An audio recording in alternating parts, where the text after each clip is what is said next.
One moment. Hold on. Glad you never change. Never will, ever. For any reason, ever. Hold on. I got to post the link so people might tune in. There's already more people here than usual. Just go. Oh, we're on fire. All right. Here we go. Canada March Madness number 4. February 27th, 6th. February 26th, 2024. Plenty to discuss. I mean, it was one of those weeks where it's kind of classic 2024 college basketball, where you have teams get huge wins during the week and then they lose in the weekend, and then it's weirder to talk about them, which sucks. But we're going to do it. Ruins your headlines.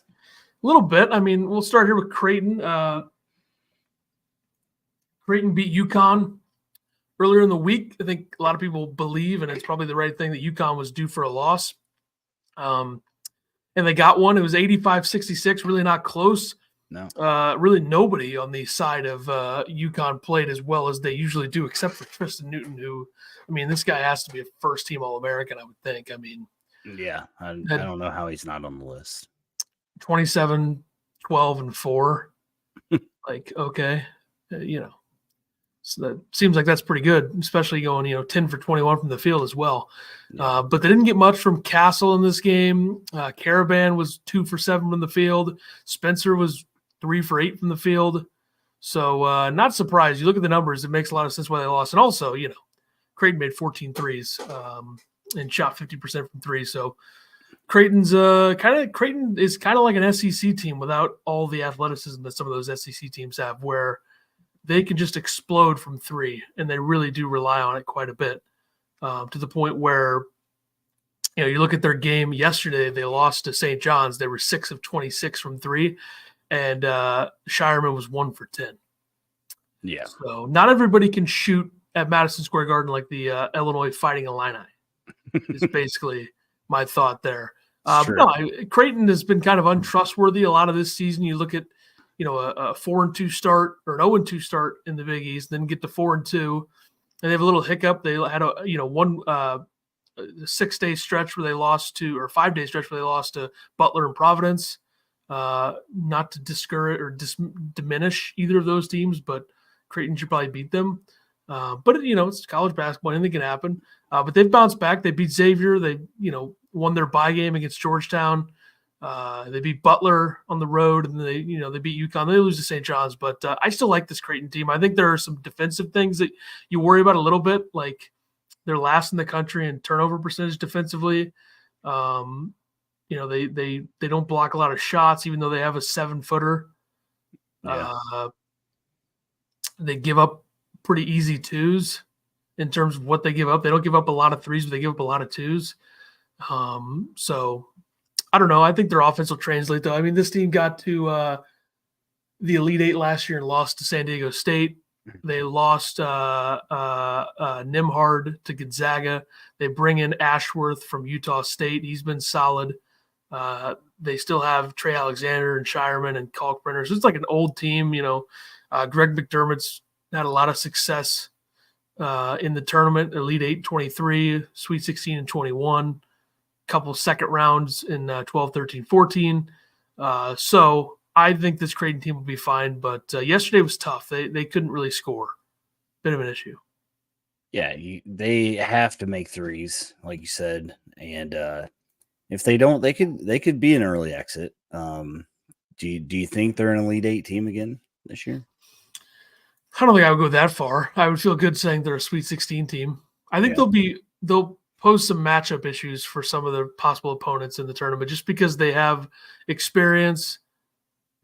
They shoot, like, their percentages from 2 are really good, but they're also 16th in the country in 3-point point distribution percentage. So 39% of their points come from 3s, and they don't shoot a lot of free throws either, because that's the officiating in the Big East. Like, they're 352nd in the point distribution percentage in the country. So I think that's more a Big East stat than a Creighton stat, but I think they'll be fine. I think St. John's is better than Patino thinks.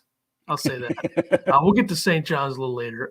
You also had Washington State winning at Arizona, so we're going with the picture here. We got McDermott top left, Kyle Smith top right, Got Houston down there. That'll be a little out of order, though, because I think I'm going to go to Kentucky next. And then I got something before Houston. But Washington State sweeps Arizona, beat them both times this year. They were in first place in the Pac-12 as of Friday morning, but they lost another half a game behind Arizona. But they haven't made the tournament since 2008, Washington State.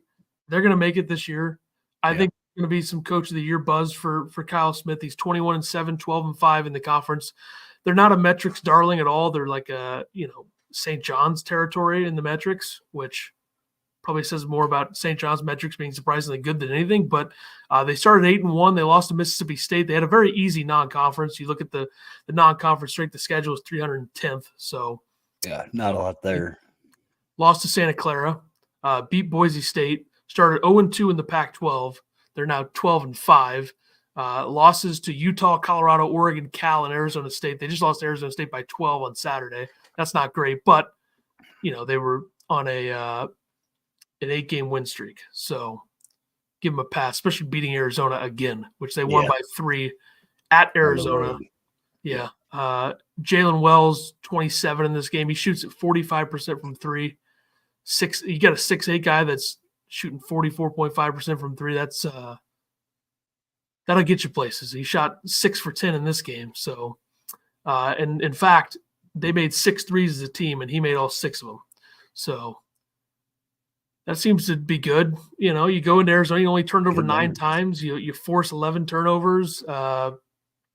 You rebound 38, 39. They lost the rebounding battle by 1, but if you can keep it close against Arizona in rebounding, and they got Kashad Johnson, who's a glue guy, really solid player that makes the right plays, who's 6'7", from San Diego State for Arizona, so he can rebound. They got Omar Ballo can rebound. Didn't Caleb Love fall down or something? Something happened, yeah. I forgot this fell game asleep already during the game, so it was late. I already forgot what happened in this game, so I'm just kind of looking at the numbers. But either way, big win for Washington State. Not great that they followed up with a loss to a pretty bad Arizona State team, but their schedule's easy to finish. They got USC, UCLA, Washington, all 3 home games. They could easily be 24-7. As of right now, according to Bracketology, they're on the 6th line. We'll get to the bracket stuff later, but it's pretty safe to say they're going to make it. And Kyle Smith's going to be a guy that probably gets brought up in some other names, some other jobs. Yeah, definitely a possibility. 3 20-win seasons at San Francisco, 2 20-win seasons at Columbia, and they went 22-15 in 2022 and missed the tournament. So, I guess it should be they went 19-14 and missed the tournament because they won 3 games in the postseason in the NIT. So, to be fair, but be an interesting team to see in the tournament. I don't think the Pac-12 is going to do very well just based on numbers because they're going to have 2 teams. It's probably going to be Washington State and Arizona. So they're going to be relying a lot on Tommy Lloyd, who, to be fair, they did get to the Sweet 16 his first season and lost to that really, really good Houston team. So last year, though, I think people have made this point. I think I heard maybe it was Mark Titus made this point. We forget that Arizona lost to a 15 seed because Purdue lost to a 16 seed. We forget they lost to Princeton in the first round last year. Yeah, it's true. But I think some of the Kirk Kriisa stuff last year was, Andre Curbelo effect, I think. So Matthew Meyer comes to mind. Yeah, unfair. But they're really good this year. They are very this might be their best team. And I know the 2022 team was awesome with Mathurin and those guys, but this team, Boswell, Love, you got Jaden Bradley off the bench. You got KJ Lewis is a really solid freshman. He looks like he's 30 years old. You got Larson, Ballo back, and then you have Keshad Johnson, who made to the national championship game last year with just say this. I picked Arizona to be a Final Four team in the preseason. I still feel very, very good about it. Yeah. So somehow I turned a Washington State segment into how good Arizona is. Anyway, Kentucky, who needs defense when you can score 117? That's true. Because they put up 117. They beat Alabama 117-95, maybe the most NBA of NBA scores this season. I know that they lost to Tennessee 103-92, but this is the SEC for you. 100-point games like they're nothing. I mean, you had Antonio Reeves with 24. How about this game from Justin Edwards? breakout game for him. 28 points on 10 of 10 shooting with 5 rebounds and 2 assists. What's up with all these guys shooting making 7 or 8 shots and shooting 100%? That's happened like 3 times in the last 2 weeks. Yeah. How do you miss a free throw? Come on, buddy. If Justin Edwards can become an actual threat offensively, I don't really know how you stop this team. Like, I know their defense stinks, but they have so many guys. And Justin Edwards was maybe their top recruit. He might have been I think he was like number 1 or 2. Saying that he's like could go number 1 in the draft now, right? I mean, after his performance. He's been coming on. I mean, he had 17 against Vanderbilt earlier in the month. It's taking him some time, but there's so many guys there. You know, if you have Dillingham and Shepard off your bench and this Ivisic European fella who had 18 and 5 in this game, like I didn't even know this guy was on Kentucky's team. So, which one, Edwards? Yeah, because they have Edwards. Until this game, and everybody started talking about him more. But I mean, Aaron Bradshaw, who I think is an elite defender, only played 5 minutes in this game. So, yeah, there's a lot there. It's going to be a lot to coach because you have so many different options. And they didn't even have Trey Mitchell in this game. So, yeah, we'll see what – I mean – they can be good. They get it figured out. Yeah, that's the thing about the SEC is that Alabama is number 1 in offense and number 97 in defense. So, not great. Not so bad now, Illinois fans. 4-61. 4 on offense, 61 on defense. How about that? I don't even want to talk about this Wake Forest storm the court thing. Like, I just threw it in there because everyone else is talking about it. I'm going to spend 5 seconds on this. Filipowski's coming off like a bitch. Court storming sucks. I hate it. It's so annoying, especially when you're the favorite. So Wake Forest is cowardly for even storming the court. The Wake Forest president is a pussy. And there you go. That's my thoughts. Your thoughts? I don't hate court storming. I mean, I enjoy seeing it. It feels like it happens a lot more now than it used to, though. You know, it used to be you beat number 1, you storm the court. Now you beat number 22, let's storm the court. So I don't think it has its luster. I don't know if that's the right word, but that it used to back in the day. So I don't know. Let the kids have fun, but find a way to do it safe. Wake Forest is 18-9. They're currently a last 4 in team, so I guess they're not a lock for the tournament. Yeah. They're 19th on KenPom, so they're a very good metrics team. And they were a 2.5 point favorite in this game? I believe they were a 2.5 point favorite. I believe that's what you said. Yeah, I don't.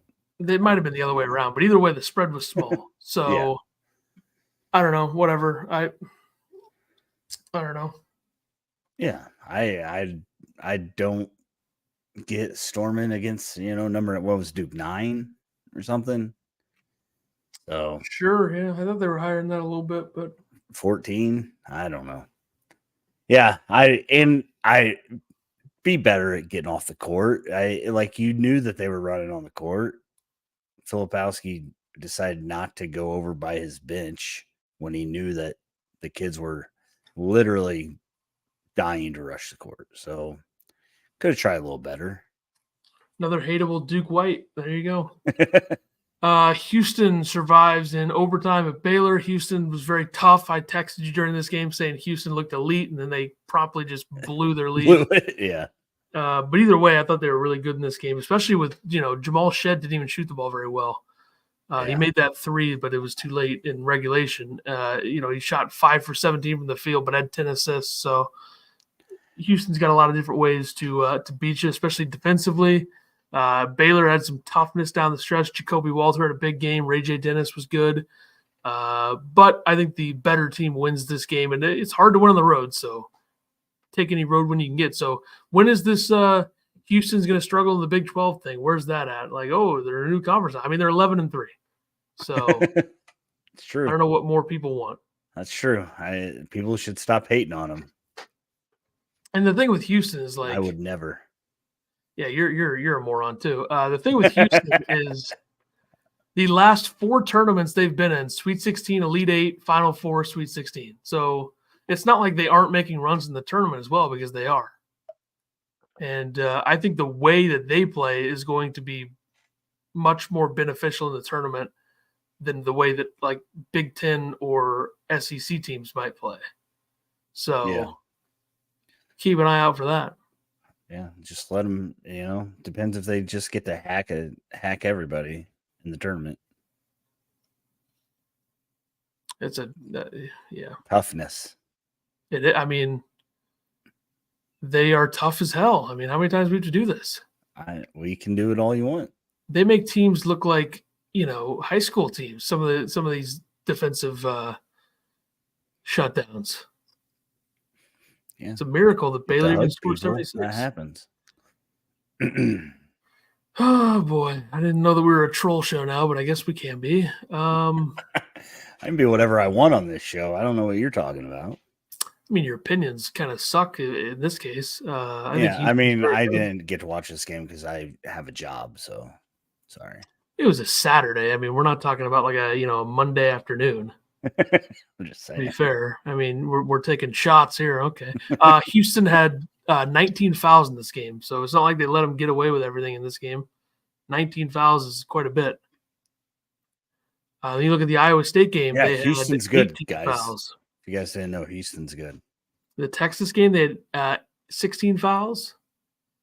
The Cincinnati game, they had 20 fouls. Sounds like they're getting called for a lot of fouls. Number one team in the country, I think. They are, yeah. So I'm surprised they're good offensively.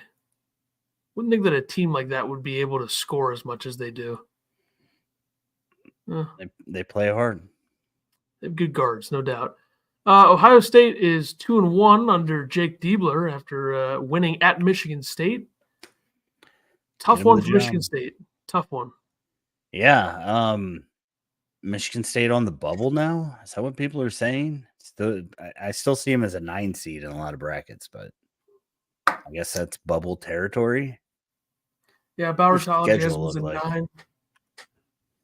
What they got coming up? They got some tough games. Purdue, that's a tough one. Yeah, they got Purdue, Northwestern, and then at Indiana. So at least they'll win their last game. I don't know if they will. That's on the road. Indiana. What they have going for them is beating Butler by 20 counts for something, I guess. They beat Baylor by 24. They beat Illinois, and that's about it. Sounds like some quad 1 wins. Yeah, they have a good non-conference strength of schedule. They played, Duke, Arizona, Baylor, Indiana State, Butler. So, James Madison. I had to know this was going to be a weird season for Michigan State when they lost to James Madison to start the year. Yeah. Didn't come out too hot. Izzo, see you later. Is he going to retire? I feel like he doesn't even want to be there right now. Yeah, he seems miserable. How do you justify giving Xavier Booker 17 minutes yesterday? Yeah, they were like, I saw Ant Wright post. He was like, they were like plus 12 with him in the game or something like that, and then he didn't play the last 15 minutes. I don't know how. I don't understand. And then, I mean, I guess at least people are calling him out because they're asking why he's not playing. So, yeah, and also, sure, he loves that too. If Illinois didn't puke all over themselves, they would have lost that game too. So that would be another win out the window. I mean, Illinois was up 8 in that game and couldn't score after that. And, Michigan State totally cheated to win that game. We all know that. But yeah, 7 points in the final 10 minutes. Their defense in that last play was really good. It was just a great shot by Dale Bonner.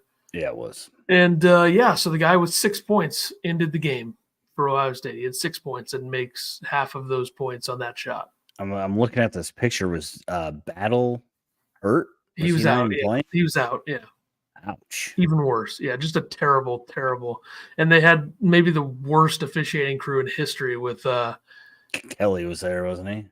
Oglesby, Pfeiffer, and High-Knees Anderson. Only 28 foul calls in this game, though. 18-11 free throws. That's still pretty good for the Big Ten. Yeah. Damn. Yeah, so Ohio State, I mean, they have wins over Michigan State and Purdue since firing Holtman, but then they lost to Minnesota by 9. And Minnesota's not bad, but still. They held Michigan State to 57 and Purdue to 69, but gave up 88 to Minnesota. Interesting. They got Nebraska, Michigan, Rutgers to finish. So, hey, they get to 19 and 12, 9 and 11. That's not the craziest thing for them to be, somewhere. Yeah. But I mean, they have two losses in Indiana, lost to Michigan, lost to Penn State, lost to Minnesota, lost to Iowa. So it's probably not going to happen. Bubble will be interesting this year, I think. No respect for Big Ten teams. Finally, thank God. Way overdue.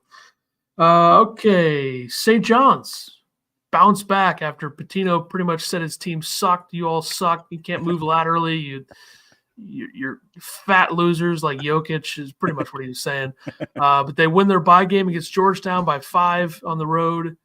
And then they beat Creighton by 14 yesterday at MSG. They're 16 and 12, 8 and 9.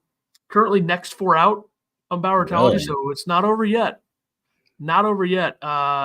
Jenkins, the guard, the Iona transfer, played for Pitino at Iona, had 27. Dingle, who played at Penn last season, one of the top guards in the portal from a mid-major perspective, had 18 points. They had a bunch of assists, 24 assists in this game on 34 makes.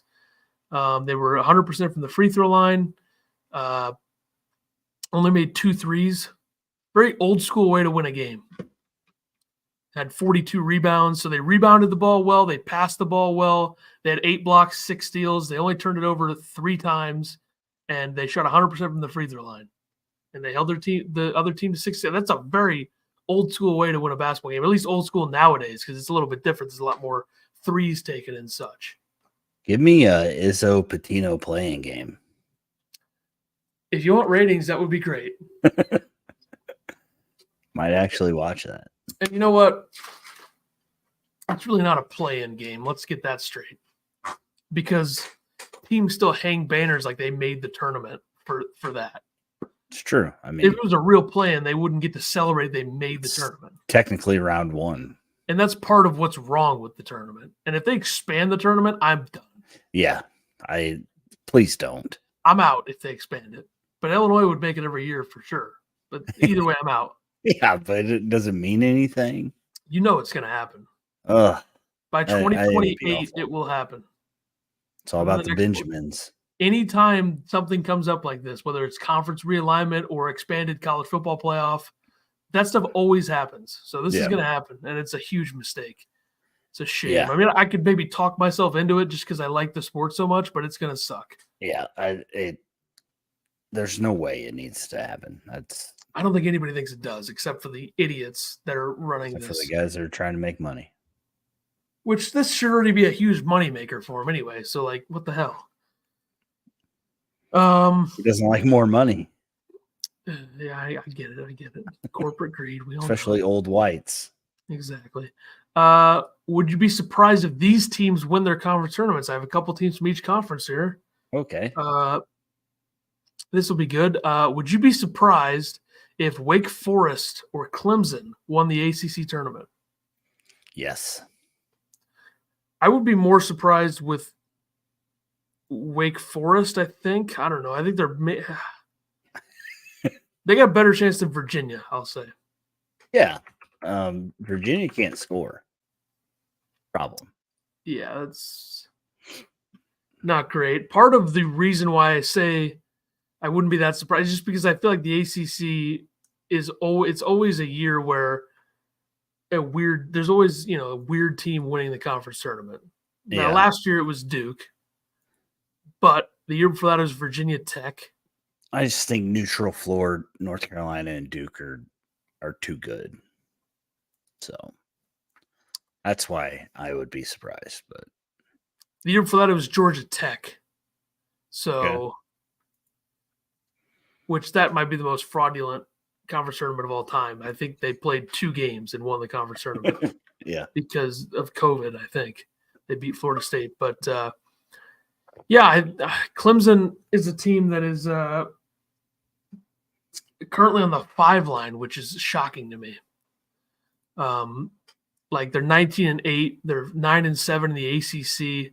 The thing that they have going for them is like super quality wins. Like, they beat North Carolina, they beat Alabama, they beat TCU, they beat Pitt, they beat Boise State. So, and the only real losses where you're like, Jesus, how'd you lose that one? Is Georgia Tech in double overtime, and probably NC State at home, and maybe Virginia. But other than that, what about Memphis? Memphis is but that's anymore, right? Memphis and Miami I can excuse because those were road games early in the season. Okay. And how I think the committee's definitely going to look at like how hard it is to win on the road, right? Yeah, I would assume it's a big thing this year. Just win your home games. But Clemson's pretty firmly in, which is interesting because they're 5th in the ACC right now. But they got a good resume, good enough. So they don't even need to win it. But would you be surprised if Iowa or Maryland won the Big Ten tournament? I would probably be surprised if Maryland did. Iowa, I could see it happening. I mean, they're playing better. They score well. If they get hot, I could see that happening. Well, if you look at the last 3 Big Ten tournaments for Iowa, they lost to Illinois in the semifinals in 2021. 2022, they won it. They beat Purdue. And then 2023, they lost on Thursday to Ohio State. So they should be due for a Friday loss this time because they won Friday loss. I'm going to say Friday loss. And then Maryland, Maryland is an interesting one just because I don't think that they can sustain consistency for that many days.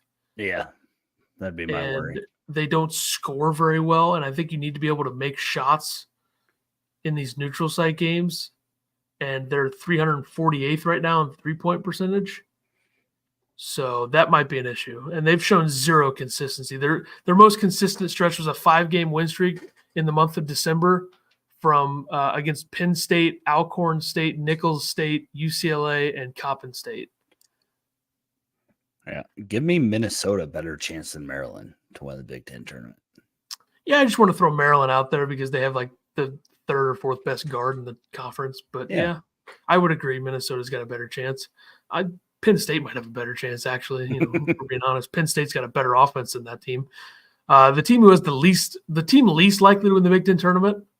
3, 2, 1. Michigan State. Rutgers. Rutgers has Michigan. No, Rutgers has a worse chance than Michigan. Trust me. Really? Rutgers is going to go out on Wednesday and score 40 points and then go home. That's true. Yeah. Michigan can at least, put up 80 on a team and get lucky. Is Doug McDaniel allowed to play? In fact, we got Thursday night, Michigan-Rutgers. That's game of the week. He should be back by then. They played well. They played hard yesterday. I take back everything I said yesterday, though, about Jawan getting to play hard, because then in the postgame he said something like, if Hart was a stat in the box score, we would have won. Like, shut the fuck up. I hate that. Anyway, Big East. Hart was a stat. Yeah, I can't believe he said that. I take back everything I said, but they are playing hard. Give them credit. Big East, would you be surprised if Butler, Villanova, or St. John's won the Big East tournament? Yeah, I think so. Just because the Big East is good, but I just don't know if they're that good. I don't see any of those teams winning it. Go with no. I think chance. Butler. I think Butler is gonna surprise some people. Really? Yeah. Like, they have some weird, like, really good wins this year. Like, they won at Creighton. They hung around with UConn. They beat Villanova by 7. They won at Marquette. I don't know. They beat Texas Tech. They beat Boise State. And they've lost 5 of their last 6. So. Yeah, but they have a tournament resume in terms of their first 4 out, and they're close. But honestly, I'm surprised Thad Matta's even got them in a spot to be first 4 out right now in year 2, because like that was a bad situation for the last couple of years with Laval, Jordan. So Yeah, I would say St. John's has the best chance, but I don't think either. So, I mean, is Butler getting everybody, or is the Big East getting everybody in? Like, you just said that the team that's in front of Georgetown and DePaul is on the first 4 out. Well, they have like 3 quality non-conference wins, so they have that. Plus, look at some of their wins in conference that I mentioned. They beat Marquette and Creighton on the road. So you just said the Big East stunk, and then the team that they're 7-10 in a terrible conference. But look at their wins. Look at them. So basically, my point there was that you said the Big East stunk, but then you're complaining about a team. So I'm saying, how is that possible? That's why I just said, what are they getting everybody in? Why are you weighing you're putting a lot of weight on conference play when you say the conference stinks, but then they have conference wins over Marquette and Creighton. And those are road wins, which is a huge weight. But yeah, to be fair, they are 4 games ahead of Georgetown, okay? And they are a bunch of games ahead of DePaul. So nice try. They're not that close to them. All right. The committee looks at probably way too much now. So if these wins from November, they matter, I guess. Yeah, they got 5 teams in, according to Bracketology right now. Okay. I'm all right with that. UConn, Marquette, Seton Hall, Creighton, and Providence, with Butler first 4 out and Villanova and St. John's next 4 out. So there are 8 teams in the mix. So everybody except for Xavier, Georgetown, and DePaul. If Xavier wasn't so bad in the non-conference, they would have a chance because they played a hard non-conference schedule. They played Purdue, St. Mary's, and Houston, and Cincinnati. And they also beat St. Mary's. That's a nice win. Anyway, would you be surprised if Texas Tech, Texas, or Oklahoma won the Big 12 tournament? No. I think they all have a shot. I think Houston's probably going to win the Big 12 tournament. Yeah, probably, but I like those 3 teams have a shot. I like Texas the most out of the 3. Texas has shown 0 consistency this year, but Tyrese Hunter, Max Asmus, those guys have played a ton of games. I mean, Max Asmus has played a lot of basketball, made the tournament twice at Oral Roberts. Tyrese Hunter made the tournament in Tyrese Hunter Elite 8 at Texas last year and then Sweet 16 at Iowa State 2 years ago. So you got guards like that have played a lot. I think that they'll make some noise. Their last 4 bye right now, according to Bracketology. So they're very old, so I expect them to show up in these spots in the conference tournament. But the Oklahoma maybe, Texas Tech maybe, but I like Texas the most. Pac-12, this should be an easy no. Oregon or UCLA, would you be surprised? Yeah, be shocked. Yeah, I mean, UCLA's been playing better.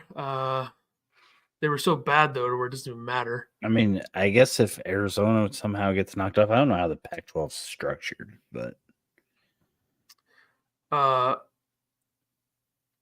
UCLA's won 8 of their last 11,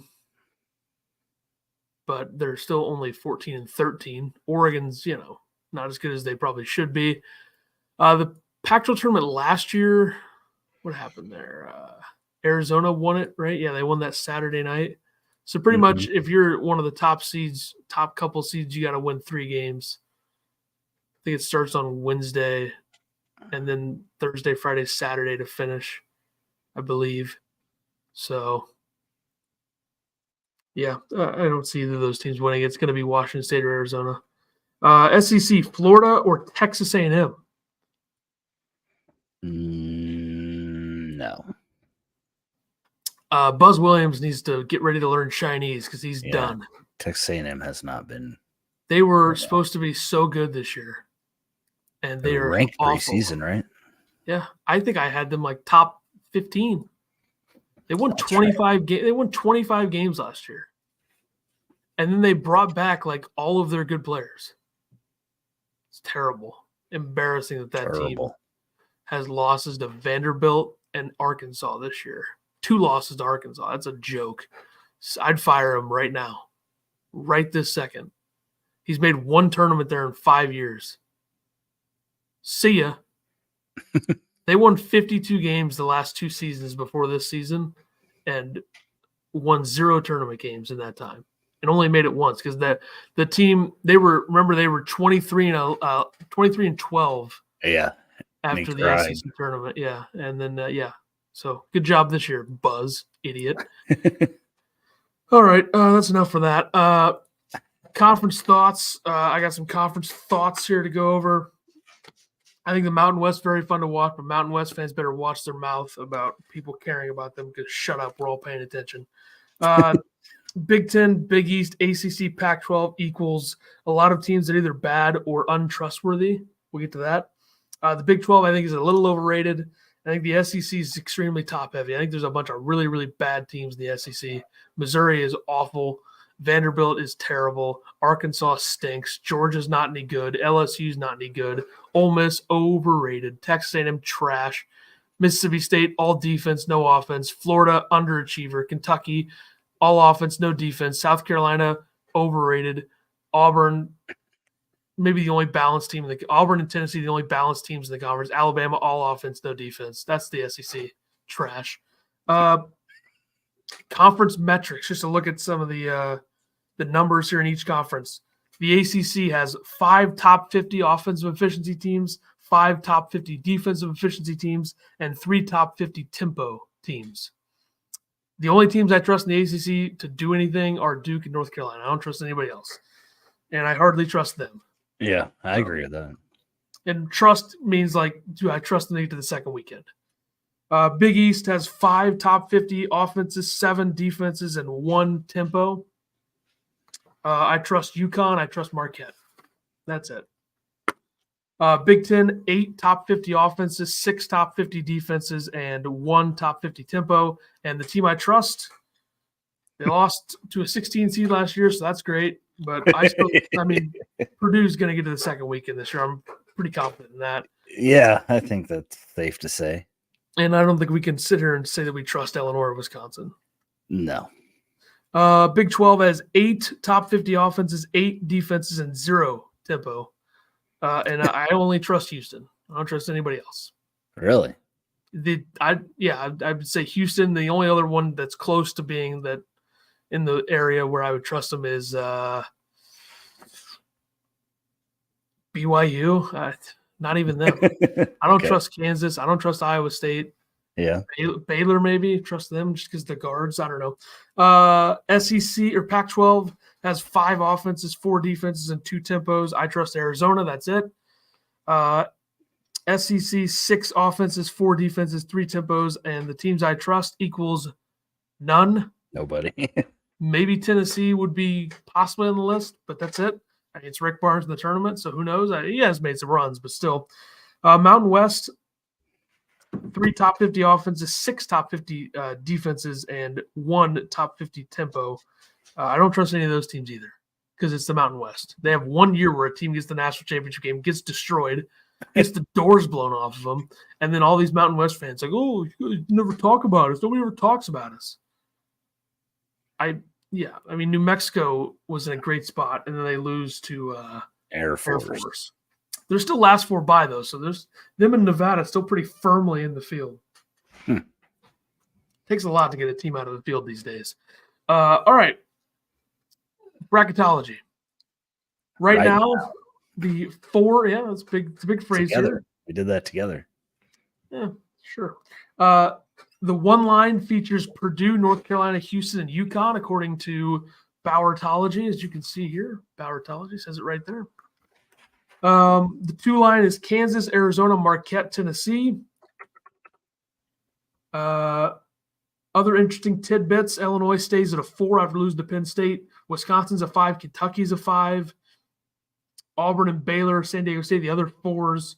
BYU's on the 6 line. Washington State's 6 line. Utah State's 6 line.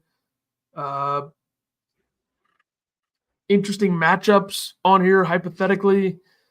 Nebraska FAU round 2 or round 1 game 8-9. That would be interesting. Clemson McNeese. They got Illinois against UC Irvine here. BYU Princeton in the first round would be a fun one. Florida Indiana State. St. Mary's, Texas would be a really good game. Texas Tech, New Mexico would be interesting. Also, Dayton, South Florida. That would be an interesting game as well. Last 4 byes: Nevada, Seton Hall, Texas, New Mexico. Last 4 in: Gonzaga, Providence, Virginia, Wake Forest. So this has Gonzaga, Virginia. Gonzaga back in, huh? Gonzaga, Virginia, Providence, Wake Forest. First 4 games. I mean, if you don't get Patino, Izzo, you get Bennett and Few. That would be good. We did have that UCLA, Michigan State first 4 game a few years ago. Yeah. That was a fun one there. First 4 out: Colorado, Utah, Drake, Butler. Next 4 out: Ole Miss, Villanova, St. John's, Memphis. Memphis is big win for them on Saturday or Sunday, or Saturday. No Sunday. No Saturday. No Sunday. I don't know. I think it was Saturday. No, Did Sunday. They beat? FAU. Oh, is that a good win these days?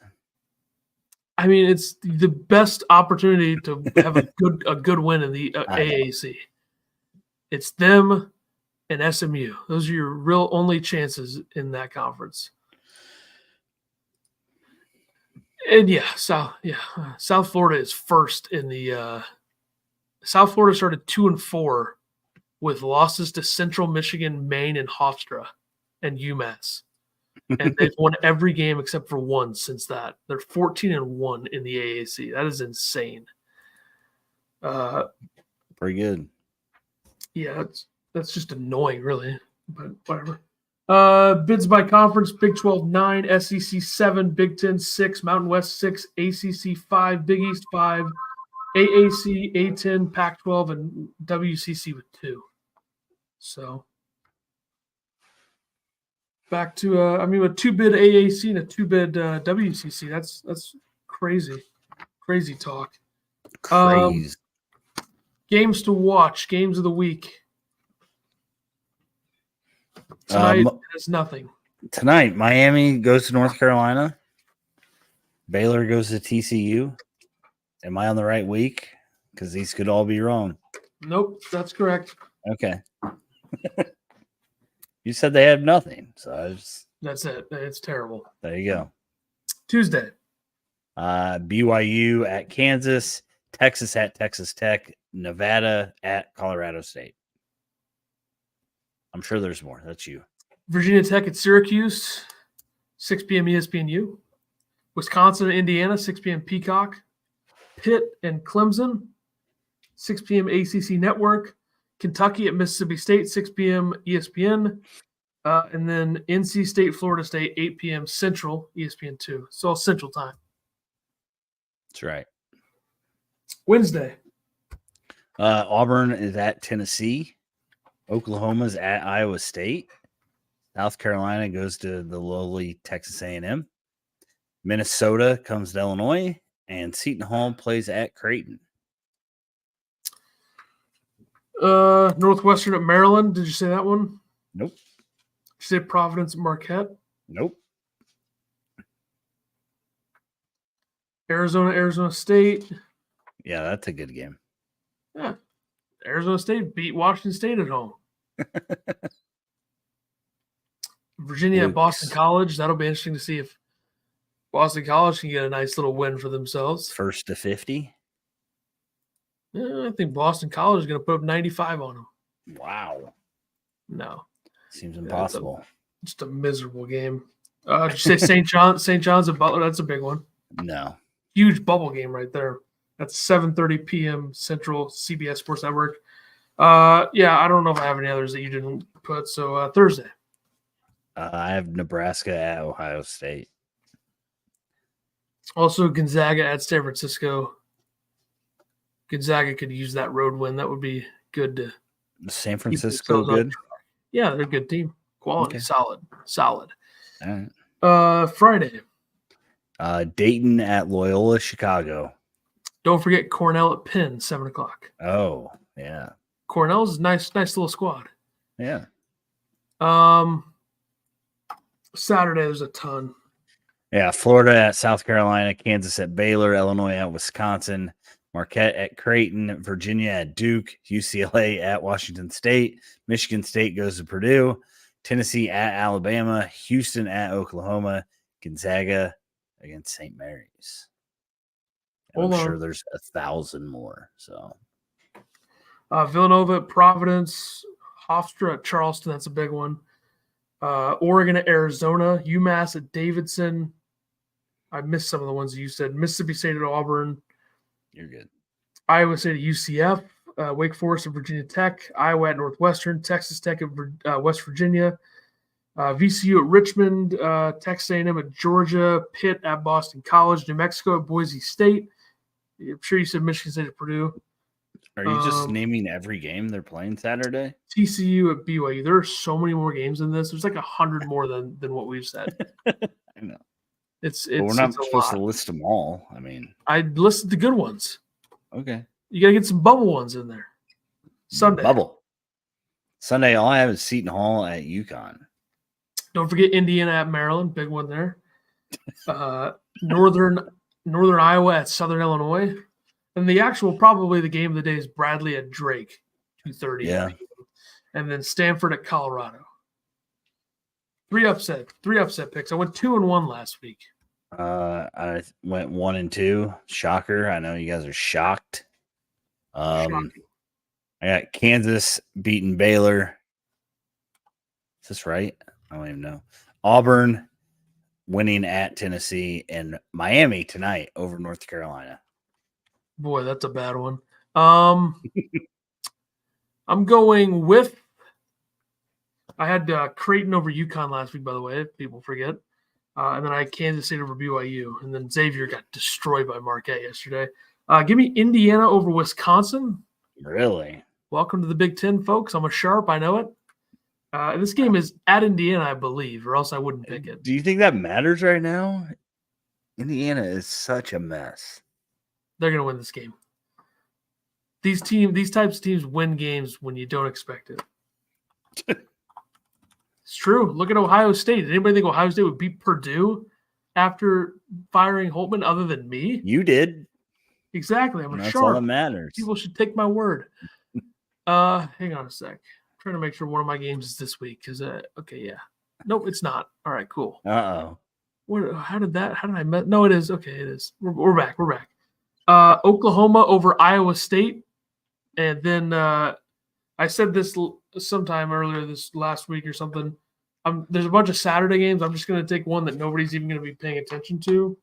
I'm going to take Santa Clara over San Francisco. So, is that an upset these days? Yeah, definitely. Okay. San Francisco is probably number 3 in the WCC because what's that mean?